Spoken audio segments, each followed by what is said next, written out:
Hello, here we are, Final Fantasy 1. So, I have a tirade of Final Fantasy games to put on the channel. Obviously, a huge fan. I think everybody knows this. As FF8 was literally the first one on the channel ever for me.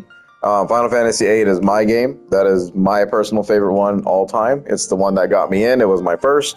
And generally, I mean, I think the music in FF8 and, it's the overall, just like the characters, the iconic Gunblade and everything else, characters, Squall and Renoa's love story, Ultimecia, the sorceress of the future and stuff like that. Whatever. It's what brought me into this whole thing of JRPG, so that's why it was up first. But as we know, Final Fantasy games are sprawled all across the the known world. So with 16 main numbered games in the franchise, some of the series is divided into like different games or whatever. So like FF13, it's going to be hard to cover that because there's just not a PlayStation version. But that one has 3 parts to it, all go hand in hand with each other. But for the most part, Final Fantasy games don't ever relate to each other than the use of like enemies, names, whatever, right? Stuff like that. And characters, job systems, whatever the case might be. Everything's all different in these games. So Final Fantasy 1, this is the pixel remaster stuff. This isn't quite the best version of the game because it's not going to have any of the side content as far as like the new dungeons and all that stuff that they added on to like the GBA or your iPhone or whatever and stuff like that. But the pixel remasters are like a faithful redoing of the original base games that came out way back when. I wasn't even alive when they first dropped these things. So like I said, I came into this is 1987. I was definitely not in 1987. I was 1992. So yeah. But yeah, so FF8 was my first one, and that's why that one's the first one on the channel. I do have Final Fantasy 16 on here as well. I think that one stopped at the Titan Lost fight. So I gave that one a little bit of a break because I needed to get some hours into that one, just because it is going to be a long one. So once we get there, that'll be like the cap, unless, they come out with a Final Fantasy 17 by the time I'm finished with all these, because we have a journey to get through.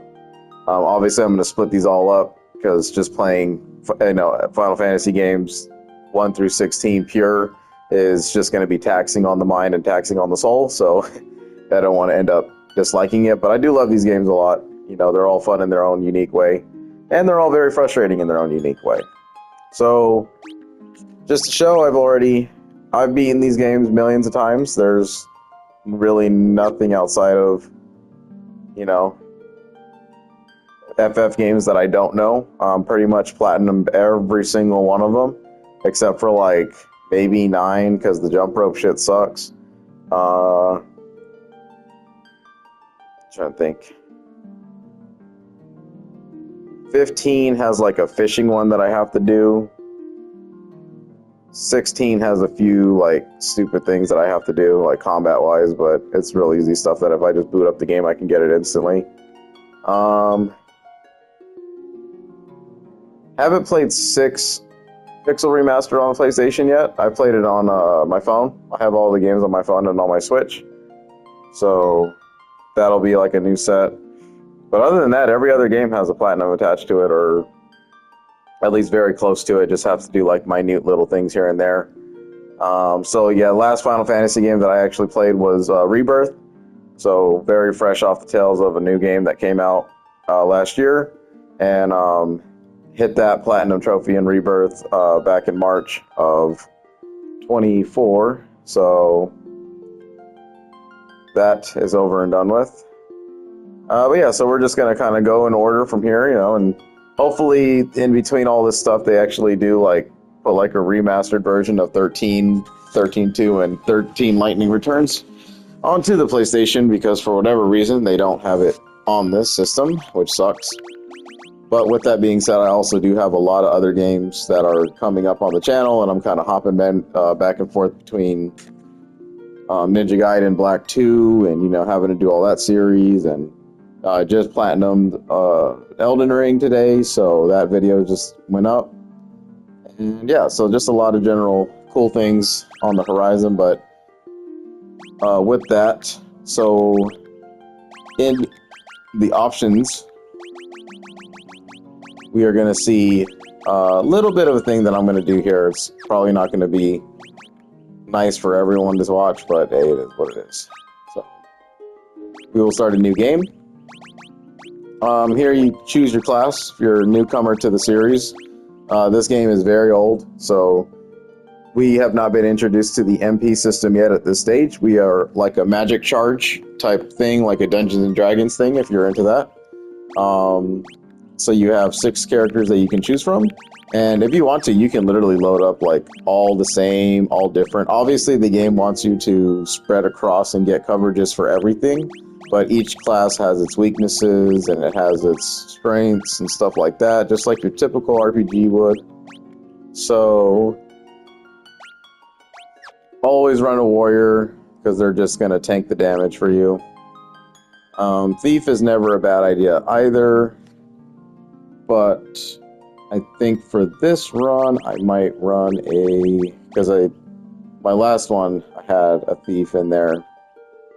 We'll probably do a monk. And then white mage and black mage are always kind of staples for these games. You always want those 2 in there. If this was like a challenge run, I would run like 4 white mages or 4 monks or 4 black mages, you know, something like that. Just kind of diversify it. But what we're going to do in the playthrough isn't going to be too crazy. So they want us to create a name. I typically stick with names of the series, so I don't really go outside of that.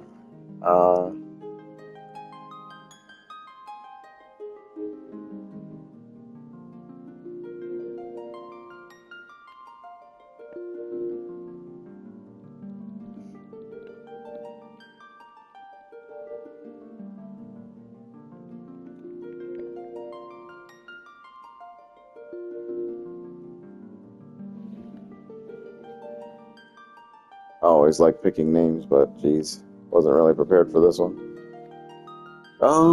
Let's see here.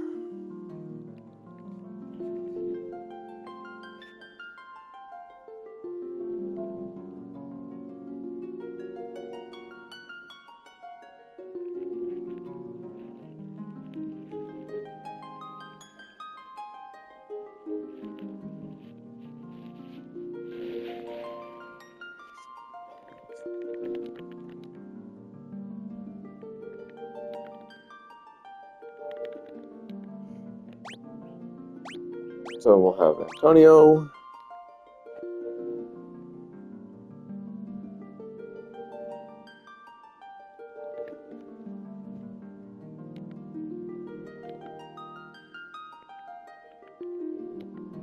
Do Zaire.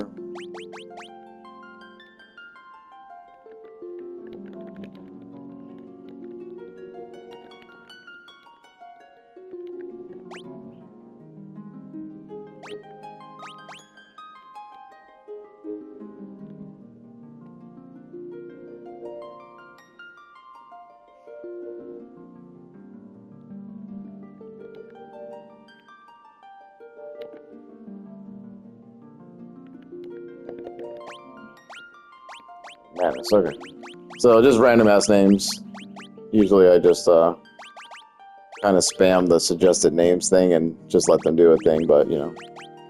No, let's see. Ruckus, Rogan, Luce, Ryan, Frank, Ruckus, Andy, Ryko, Claire, Lars. Yeah, they're not really that great. Edan, Glitz.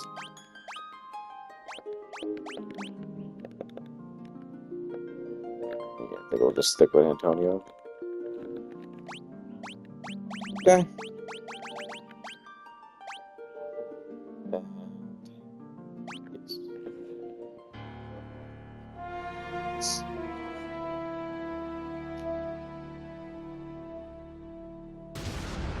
The world lies shrouded in darkness.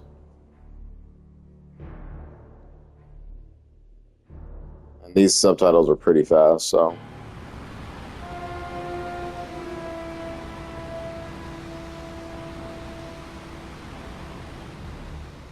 The winds die.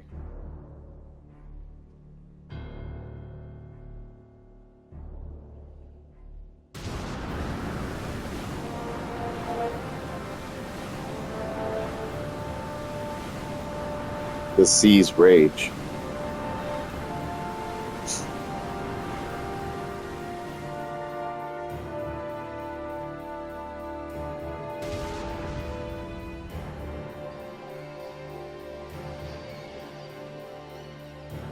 The earth decays. I really like that. That showed the how green it got and then how just slowly turned brown. That was pretty cool. But the people believe in the prophecy, patiently awaiting its fulfillment. When darkness veils the world, 4 warriors of light shall come. After a long journey, 4 young travelers did at last appear. And in the hand of each was clutched a crystal.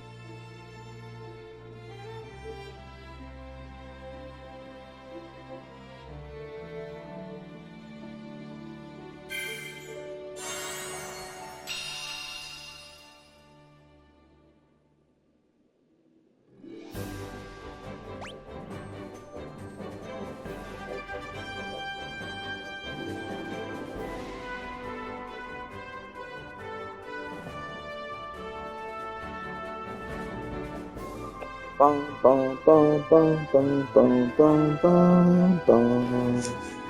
Okay, let's see. Confirm, back, cancel, run, press and hold. Open the menu, close the map.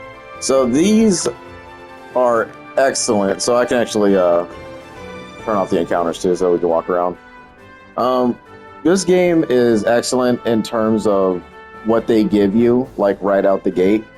I mean, the ability to turn on and off encounters is great for people who don't like random battles in these types of games, because I know there's not a huge love for JRPGs and turn-by-turn games, I should say, right now. It's just, I think since Claire Obscure's Expedition 33 came out, people were kind of revamped in the turn-by-turn genre, but this is kind of like where these games started, like turn-by-turn was really in the pixelated versions of these, and you would walk a certain amount of blocks and you would get into random battles, and that's just how these games went. You fight, you level up, whatever. Obviously, most of the Final Fantasy games up to I want to say maybe 11 didn't start showing field enemies. It was all just random battles, so they had these nice sprawling environments, but then you would just walk a few squares and then boom, you get thrust into a random battle. And 11, I think, is where they started.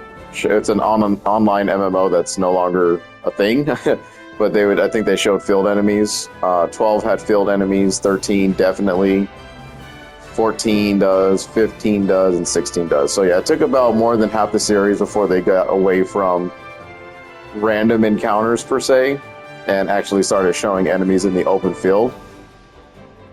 So this Pixel Remaster version is going to showcase revamped music, right? So obviously they didn't have all these instruments when they were doing these. It sounded more like an older Pokemon game, if you would.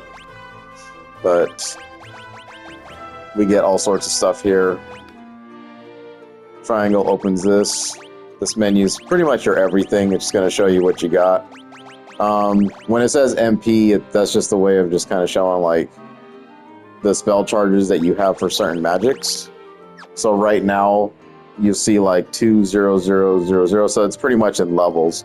So starting from the upper left, where it has the 2 for the white mage and the black mage, it's showing that I have 2 spell charges for level 1 magic. Obviously I don't have magic equipped to anybody yet, so we have to go buy that in the shops. And these 2 will be the only ones that have magic capabilities for a good portion of the game. And obviously magic's going from levels 1 to level 8. So that's how you would read it, from top left and then work your way to bottom right. Characters have levels. So you just gain levels by fighting enemies. They give a certain amount of experience points, so you can sit here and you can grind for hours and hours and hours to get to a level that you need to. And the higher level you are, the stronger you are. Very basic, simple game, and that's exactly why we're going to go ahead and just do this real quick. Cursor memory, we'll keep that off because you're going to select different things every now and again. The auto battle system is actually pretty cool. It speeds up the game just a little bit, but it's not like that insane. Default speed is a walk unless I want to run. Master value and stuff like that. Alright, so these are what would have been added to the game. So you can have like the classic like Game Boy lines or whatever. I don't like that, obviously. So we want the font style to stay classic, so it kind of looks pixelated. BGM type is the arrangement, so that we can, you know, the background music is going to stay the new stuff because it sounds terrific. We have a bestiary. My bestiary is going to show every single thing because like I said, I got the platinums for these games, so I found everything. And it's going to show general locations of like where these monsters are hidden, or, you know, and stuff like that. You will have to run through these areas if you don't have them, and you have to encounter them and beat them at least once in order for them to be entered into your bestiary. So go ahead and do that. You can look up all different types of guides into where they're going to be. There are some areas where it's only like a one-time encounter, so you'll have to really make sure that you get those really difficult percentage encounters first before you move on, and that's going to be featured in a lot of the like future games as well. Yeah, it's kind of annoying, but you know you got to do it because sometimes the world state will change in these games, and the enemies will also change, and sometimes you won't be able to retro back and get the enemies that you might have missed in the early stages. And it's all percentage based, so sometimes you might see it in one run, and then you might not ever get to see it ever again for like 3 runs. It's just how it goes. You're either lucky or you're not. So boost, you can turn encounters off or on here, but you can also do that with just the right stick click. Your experience points, so what we're going to do is that we're going to crank this up to ×4, and the gil is your money. This is going to be earned after battles, or if you do like any kind of special quest or anything like that, then, or you sell like equipment or whatever, you know, just whatever's money. So we're going to upgrade these to 4 times because, like I said, I have a lot to do and I just want to finish these games. They're not really that interesting. The story per se is just 4 warriors of light. We have 4 crystals. You can see that they're colored, and it has a lot to do with like the elements and restoring the world and this and that. So it's very basic JRPG stuff, and I'm very sure that a lot of people know the story anyway. So we're just going to crank these up to ×4 just to speed things up. So we are going to be very overpowered through the entire run, but that's okay. And we get the quick save, and then we get a save. So you want to save. And once I quick save, I'm going to overwrite progress from the other game. So, and you can quick save anywhere on the map, which is super nice. Like even inside dungeons, so if you get into like a really hard fight or something and you want to quick save before you go in there and get wiped out, then you know you can always revert back and kind of change up strategy or head out of there, get out of there, and try again or whatever. So then show first encounter.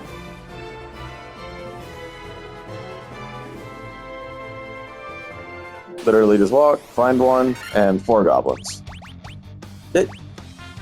You get attack magic items, hit the right D-pad for defend or flee.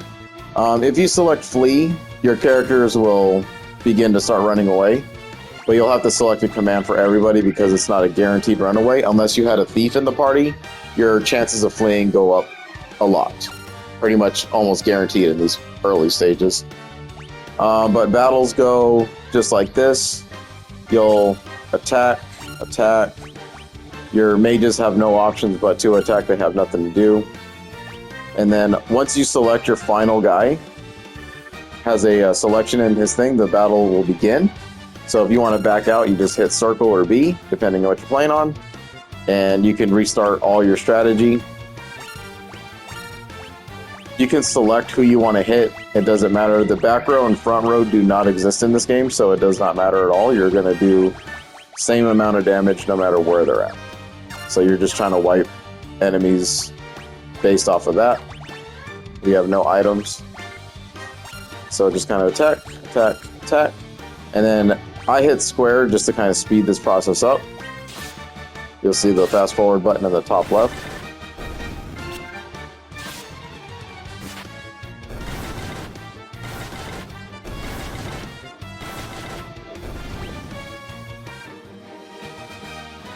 There we go.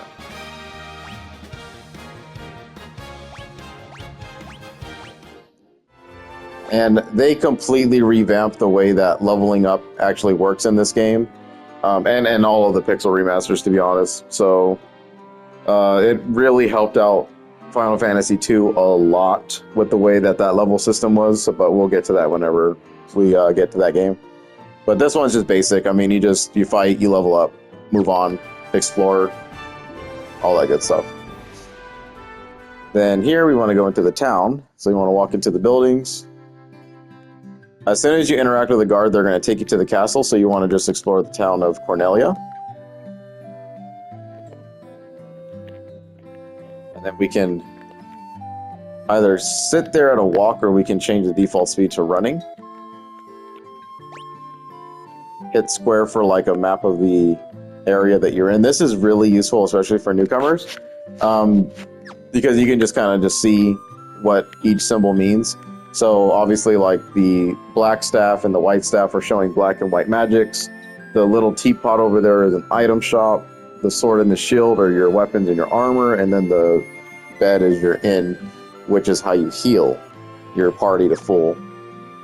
You can interact with things. Sometimes talking to NPCs is very, very viable, especially for your first playthrough, because they're going to give you hints as to where you need to go. That's exactly how you got through in these games back then.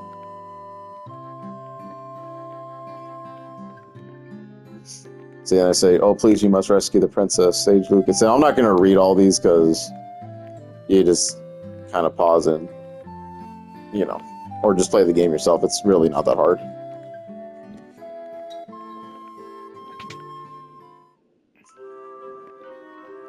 You got these four guys here will teach you. So like in these beginning Final Fantasy games, or pretty much every Final Fantasy game, there's always some sort of tutorial that teaches you how to play the game or things that you need to watch out for. So this guy's going to teach us about equipment. So he'd be like, okay, you can split two weapons and armor. Weapon will increase your attack. 4 types of armor: shields, helms, gloves, and body armor. Classified body armor. Okay.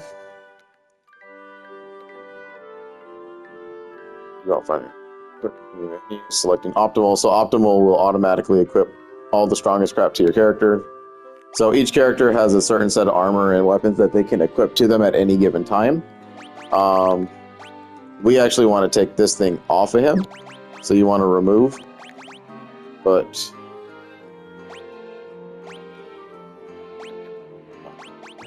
so I guess being fully naked for him is a better option.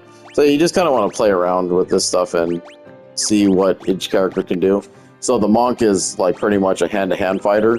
The staff that he's given early in the game you want to get rid of because that's not going to help his damage multiplier.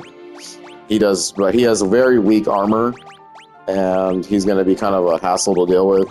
If you were playing normally, he would probably get wiped pretty much most of the time in your runs.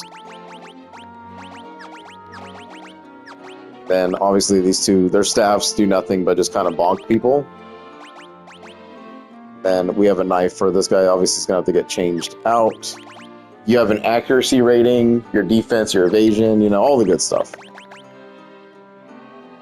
So sometimes optimal isn't a great idea. You kind of want to sit there and manually select stuff for your characters. You can check their statuses. So this isn't like Dark Souls or anything. You will not be able to add points to like whatever stats that you want. It's already kind of pre-tied and selected for you. So as you gain levels, it's already going to give you, like, depending on the class of the warriors, going to get a lot of strength and probably not a whole lot of intellect when he levels up every now and again. just things to look up for, you know, and you're going to get a certain HP boost depending on what they are. So, you know, we'll see like the warrior will go to triple digit HP pretty faster than probably the black mage. It's just stuff like that.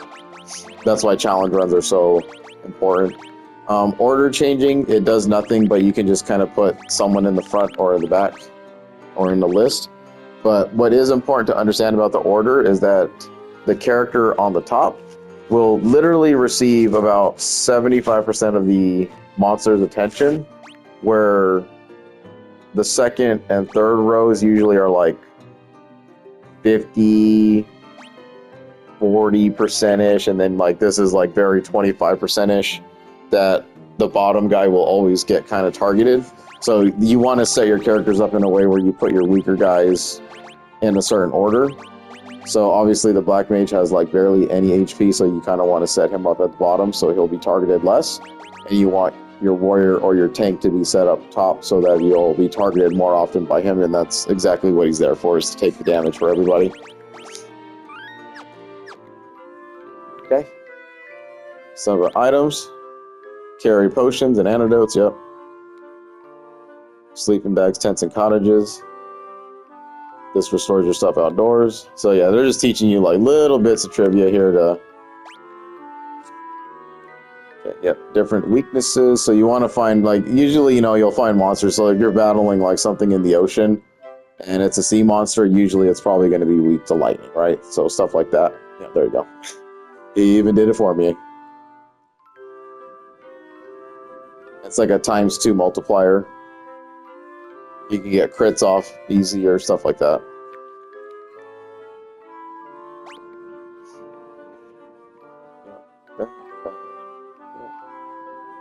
He's teaching you that you can forget. So when we choose spells, certain spells are going to have more.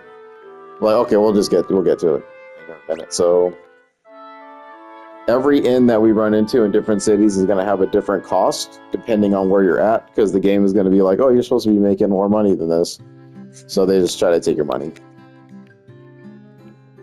But everybody's up to full HP. The dancer girl for the earlier portions of the game is going to be your biggest like hint revealer for a lot of like where you're going to get lost and stuff. So just kind of keep her in mind. The building that's unmarked up here, these are churches. Similar to Dragon Quest, this is how you revive your characters if they are to die. You'll need a certain amount of money. Once you get full party wipe, though, it's a game over, and then you'll kind of get reset with your characters back at HP or whatever. I don't know. The penalty for like full party wipe isn't really that bad. Unless you're in a dungeon and you have to like restart the entire dungeon, but that's way back when. So we'll go into a magic shop. So, like here, we have 4 spells for level 1, but our characters can only learn 3. So you'll have to really kind of pick and choose what you want to give each character for magic types. I always go with damaging spells first, and then sleep or focus lowers one enemy's evasion. I don't really like spells like this because I don't really think they do that well. Sleep is really good though, especially for probably the second big boss fight of the game. I always load magic up first because they're very expensive. Cure is obviously a must. That's why we have a white mage. Dia is very good as well. And then Protect or Blink, Caster's Evasion isn't really going to be that important, depending on where you put this mage. But Protect is very important. It'll just boost your defense, physical defense.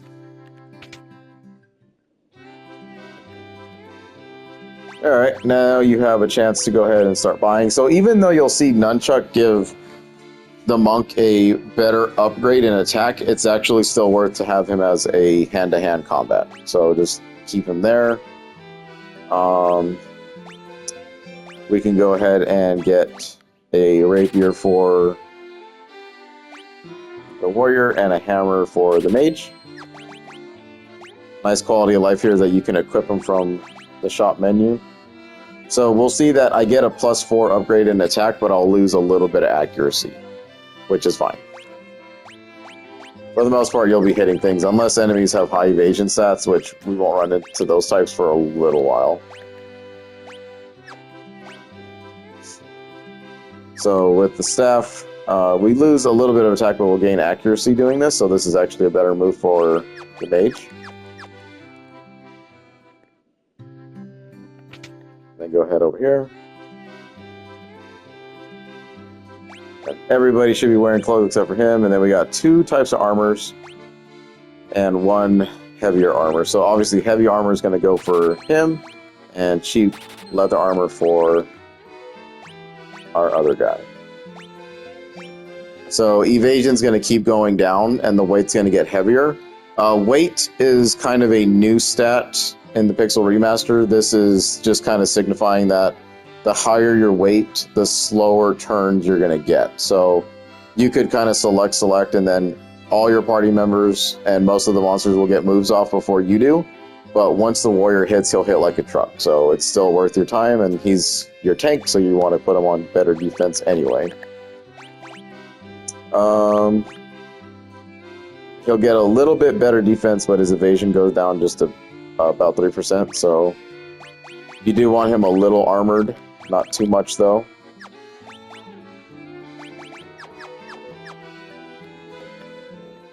Then that's it. Typically, you wouldn't be able, if you're playing it without messing around with the boost stats or whatever, then you will see that your gil will be very, very hard to come by. So you'll have to do like maybe 4 or 5 fights, depending on how many enemies you pull each time, in order to buy that stuff. But this is exactly why we're kind of doing this, is because it's just going to be a faster playthrough. Yeah, I'm going to be wiping everything, but it is what it is. And then for items, you want to go ahead and just spend the rest of your gil on antidotes, because poison is very stupid to deal with in this game. Potion is fine if you want to, but potion should be like your last resort for heals. So now we see this. You can use cure from the menu if you have anybody that's hurt. You can't use damaging spells or anything like that from the menu. So you can use anything that restores status elements or HP from the menu if you got a white mage or any kind of mage that can deal that kind of stuff. And then, oh my god, items. You go ahead and sort these out. Like I said, poison in this game is kind of stupid, because it's like the old style where you get your Pokemon, just say like red or blue. If you got poisoned, then you would take like a few steps and you would kind of tick down damage. That's exactly what happens in this game too. So always be aware of that and keep antidotes on hand just in case you do get poisoned. Okay, go ahead and talk to a guard.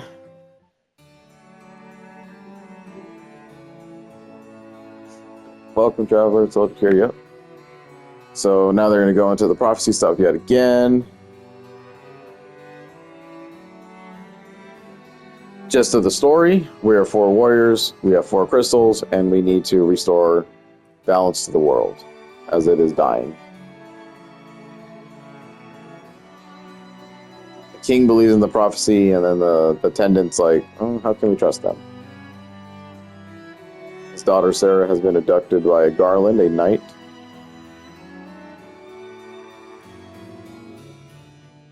So we've been given our mission here. Now, I wish they would have highlighted these, like maybe made them a different color, red or something, to kind of catch your attention and be like, okay, so we've got to go to the Chaos Shrine, which lies to our north. North was not capitalized there, so of course we did attempt to save the princess ourselves, but Garland is the finest swordsman in the kingdom. So just kind of a hint and prelude to what we have to deal with there. The bridge leading to the north was lost long ago, making it passage impossible. If you can rescue Sarah, I will have the bridge rebuilt. So you get your reward for what you. So now you know what your progression has to be. You have to go north, find this place, the Chaos Shrine, in the end, if you rescue his daughter, you'll get a bridge rebuilt so you can continue on with the game. There you go.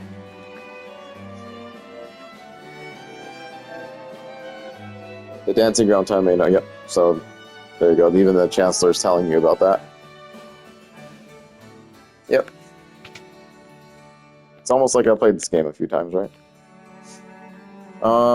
So you can check the map. Very cool too about this is that if you hit triangle while you're in this, you can see what each town and castle offers you, along with how many chests are related inside of that dungeon, town, or whatever. So there's always going to be a way for you to get your 100% based off of that. That's a really nice quality of life thing, especially for games that are this old, because they know we're going to use a guide anyway, so it's like whatever. But there are still very specific setups and world state changes that if you don't get certain items right away, that you'll miss them in future games, or in the other likely event, if you don't get them early and then they change into different things later on. Yeah, we'll discover that. But this game is pretty fair and clean. It's just kind of go back and get them if you remember to. This was definitely the age of like you had to have pen and paper to remind yourself, otherwise you're just gonna miss stuff.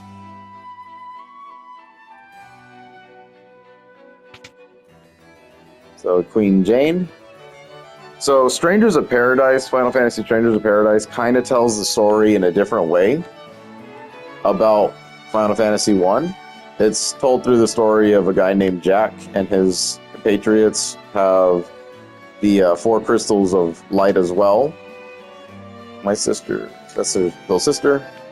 And a lot of the stuff gets kind of fleshed out in that game, but it is a very interesting story. I would, if anybody likes those kind of like action-y, it's basically Neo, but Final Fantasy.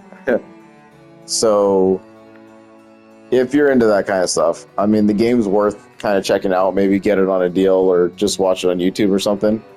I won't be covering that one because I just want to do the numbered franchises, not really the spin-offs. But it had a little interesting take on how they told the story of Final Fantasy 1, so.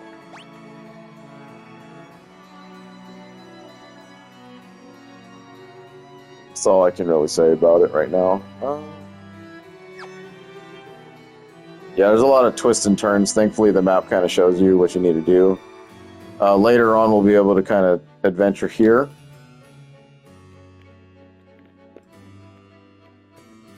Yeah, so you need a mystic key. It's telling you already like what kind of things you need. So once you find the mystic key, then you'll have to remember to come here. But this is stuff that you'd be like, oh, I don't remember that at all. So there we go.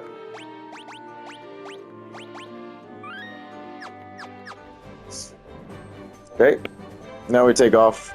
And typically in your first run, like if you start feeling the pain and you're starting to die a lot out here, just kind of walk around, go back to the inn, heal, and just kind of rinse and repeat. It's very easy stuff.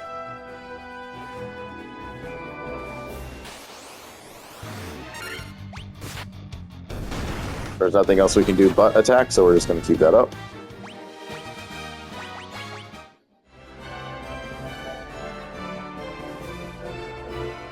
So this is the Chaos Shrine.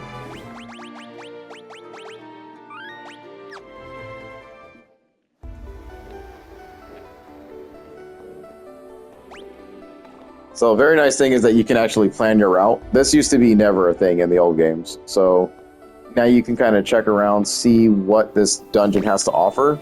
You'll see that there are 13 chests inside of here. Now this can be very deceiving. So we saw there's 6 chests in Cornelia Castle. We won't be able to get that because of the locked doors. Now, if for whatever reason you're going through and you're like, oh my god, I only ended up with like 2 out of 13, where's the rest of the dungeon or whatever? It's because it's not going to show up for a really long time in the game.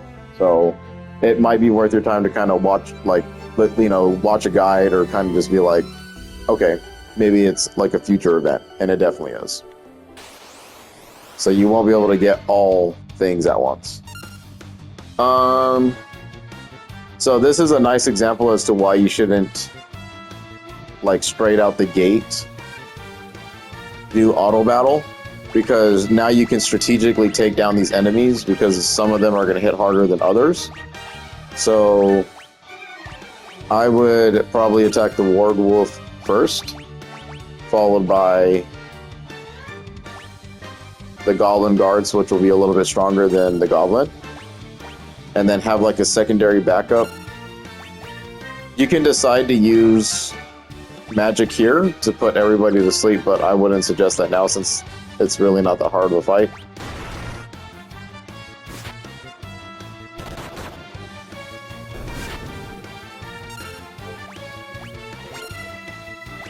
So we had a preemptive, which is why they didn't get the strike, but now they're going to be able to hit us, so we have to be kind of ready for that.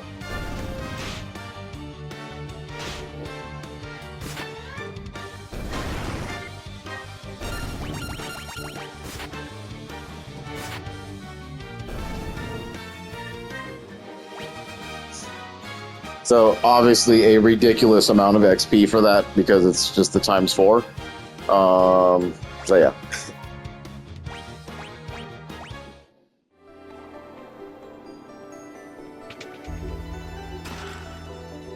Leather cap. I would give whoever has probably the worst defense these items first before you give it to the knight. And right now the Black Mage is probably our weakest character in terms of HP. So any little bit can help. So this fight kind of sucks. You want to... Really what you want to do here is you want to defend and then get one Dia off. This will insta-kill all of them. Just kind of speeds it up a little bit. So this fight is going to be tremendously hard. We might lose a character.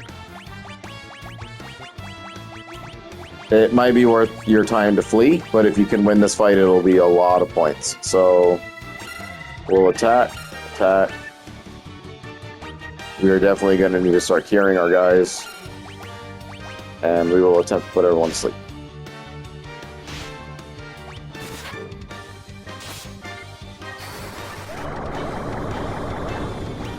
Everybody got put to sleep. It's hard to tell though, like who's asleep and what's gonna happen after this.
So at this rate, it would be probably smart to back out of this dungeon and go back to the town to heal.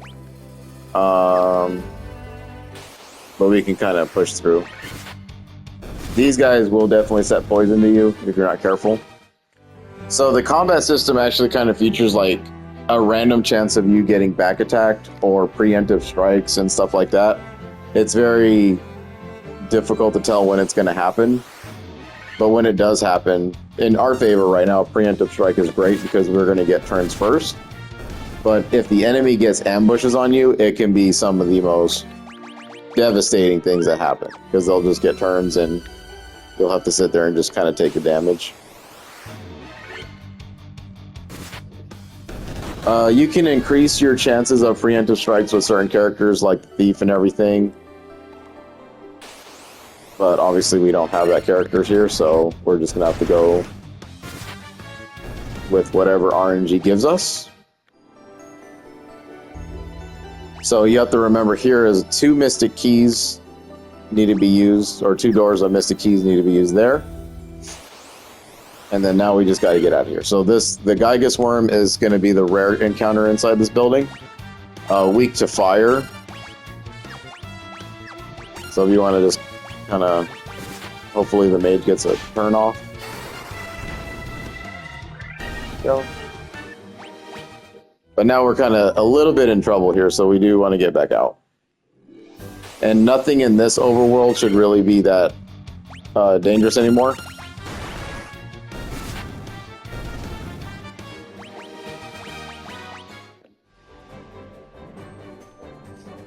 We are really over leveled at this point, so we're okay. We just have to go back and reset.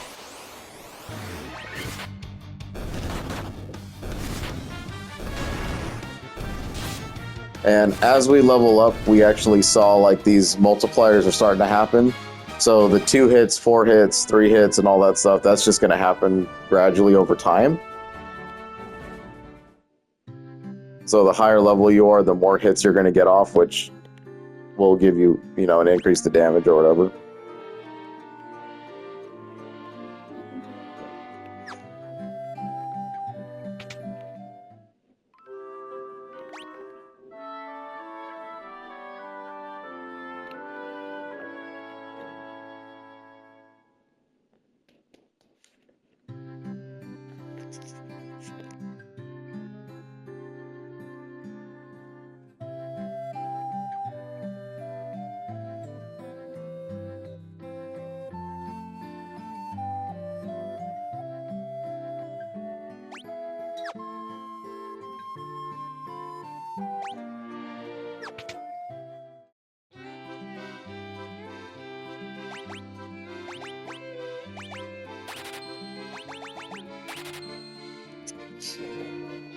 Alright, so usually at this point you wouldn't have a lot of the money to kind of do this stuff. But just kind of stock up on this. These other extra shits right here, they're not really worth it. Gold needles, I wouldn't worry about stuff like that.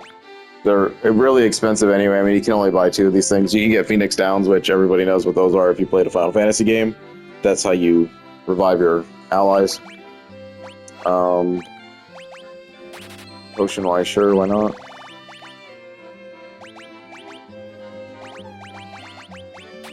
Sleeping bags are not a bad idea. Kind of restores all your HP, which we really need. Tents are really good, but let's just kind of hold off on that for now. And then cottages fully restore your stuff.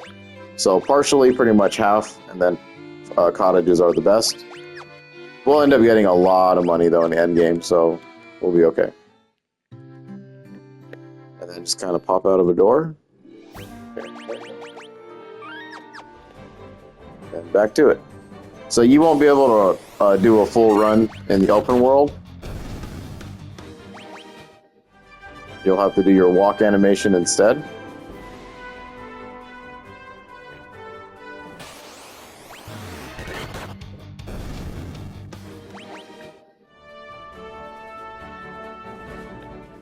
So easy encounters there.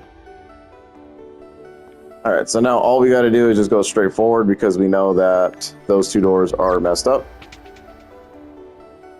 We have a couple of bats and a warrior.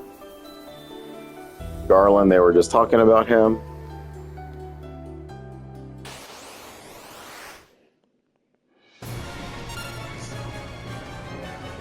Okay, boss fights in this game, you just want to generally try to find out what a weakness is or just kind of hit, survive, all that kind of stuff. So with everyone kind of doing their thing, you want to protect your weakest people.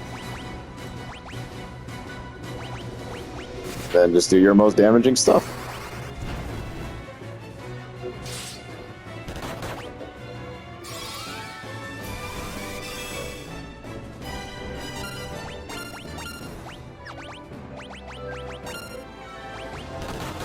That was stupid.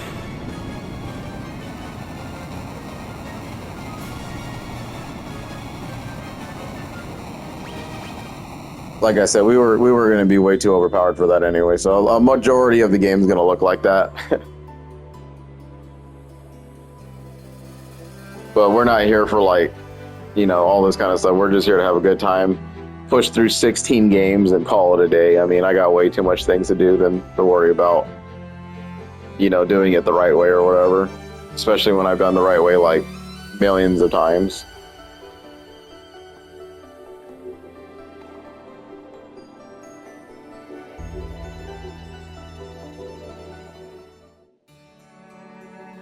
And to be honest, the first couple games aren't that intriguing, so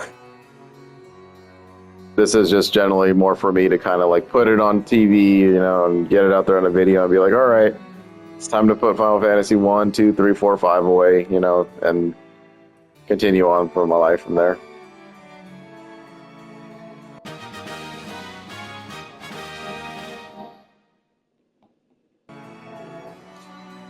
Before leaving here, you actually want to talk to the princess. It's a very obscure item too, because you would not know to ever get this until you're super freaking lost in the end game and you're like, what do I need? Oh man, tell me about my first run ever. Okay. So everyone's happy.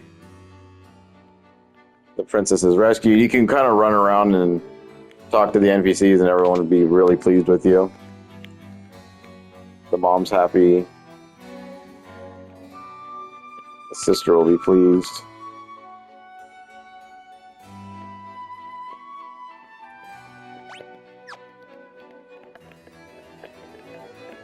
You can turn off and on the map. You can switch your characters.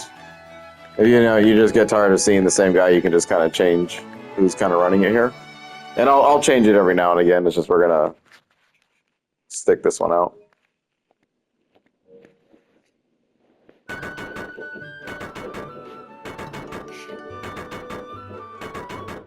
By order of the Majesty.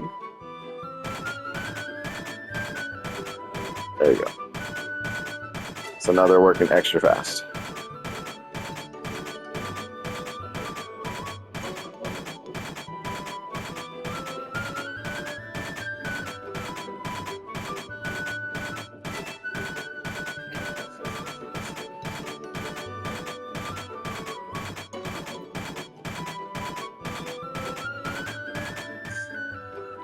That's ridiculous.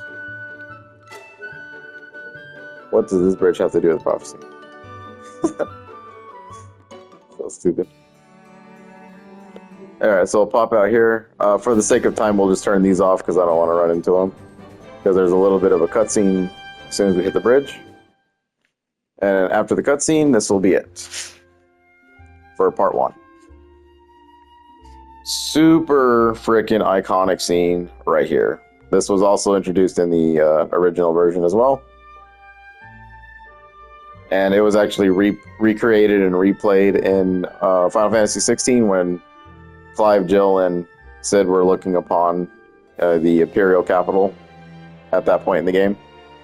So, very cool, just little very cool stuff. Alright, and so their quest began. As the 4 warriors of light, they felt overwhelmed by the great task destiny had placed before them. They did not even know the true significance of the 4 crystals they held in their hands. The crystals that once long ago held a light that shone so brilliantly. The time for the journey had come. The time to cast off the veil of darkness and bring the world once more into light. And then, I mean, come on, S-tier Final Fantasy theme song, dude. Come the fuck on, bro.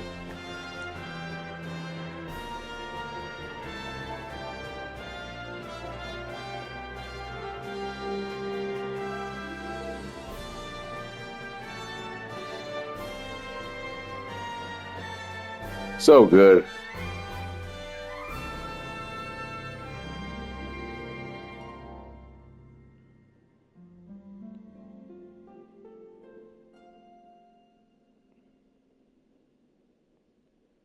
Woohoo.